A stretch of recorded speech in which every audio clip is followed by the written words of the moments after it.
আসতে বলো, আমি মোনাজারা করব এই মুহূর্তে। মক্কাওয়ালা মদিনাওয়ালা, বলেন মক্কাওয়ালা মদিনাওয়ালা, আমায় তুমি দেখা দাও। মনে বড় আশা ছিল যাব মদিনা, মনে বড়। এই কথাটি আমাদের আহলে সুন্নাত ওয়াল জামাতের একজন আন্তর্জাতিক বক্তা আবু সুফিয়ান কাদেরী, এই শেয়ারটি, বাংলা শেয়ারটি বেশি বলেছেন জীবনে। সুবহানাল্লাহ। বেচারা এখন বুড়ো হয়ে গেছেন আবু সুফিয়ান আবেদি আল কাদেরী, এখনো কিন্তু বুড়ো হলেও কণ্ঠটা।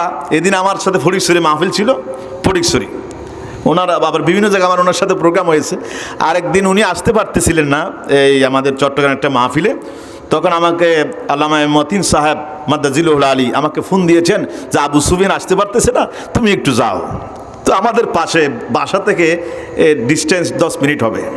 তো আমি কাছে এই জন্য গাড়িটায় নিয়ে নেই, রিক্সা করে গেছি। তো আমাকে ওরা জিজ্ঞেস করছে বক্তা কই, বলছে আমি বক্তা। আর কি বলছি, রিক্সা করে? তো রিক্সা করবা, আসলে কি বক্তা হওয়া যায় না?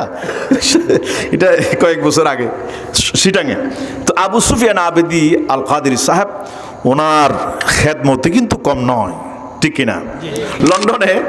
লন্ডনে ওনার একটা হলের মধ্যে প্রোগ্রাম চলছে, অপর পাশে বাতিলদের একজন বক্তা, নাম বলতেছি না, উনিও প্রোগ্রাম করতেছে, পাশাপাশি প্রোগ্রাম। আবু সুফিয়ান আবেদি সাহেব গরম হয়ে গেছে, আমার সাথে আসতে বলো, আমি মোনাজারা করব এই মুহূর্তে। উনি কিন্তু মোনাজারার ডাক দিয়েছেন, এমন স্পিডে কথা বলছে বাতিলরা, কিন্তু ওনার আশেপাশে আসতে পারতো না। সুবহানাল্লাহ বলেন। অর্থাৎ স্পিড দিয়ে ভক্তি মোহাব্বত, এটা ইশকের জোর।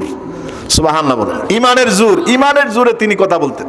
তো মক্কাওয়ালা মদিনাওয়ালা, এই দুটি শব্দ উনি প্রায় সময় বলতেন। আল্লাহ পাক কবুল করুন, সকল বলুন আমিন। উনি ওয়াজ করলে মানুষ কম হয় না বেশি হয়? অনেক বেশি হয়। আমিন বলেন। আমার সুন্নি ভাইয়েরা, আমার নওজোয়ান ভাইয়েরা, এই জন্য যারা মক্কা শরীফ যেতে চান, যারা মদিনা শরীফ যেতে চান, বাগদাদ শরীফ, আজমির শরীফ যেতে চান, একটু মহব্বত দিয়ে পড়েন মক্কাওয়ালা মদিনাওয়ালা, মক্কাওয়ালা মদিনাওয়ালা, আমায় তুমি দেখা দাও। মনে বড় আশা ছিল যাব মদিনা, মনে বড় আশা ছিল যাব মদিনা। মদিনা শরীফ যাইতে চান? কারা কারা চান হাত তোলেন। নারে তাকবীর, নারে রিসালাত।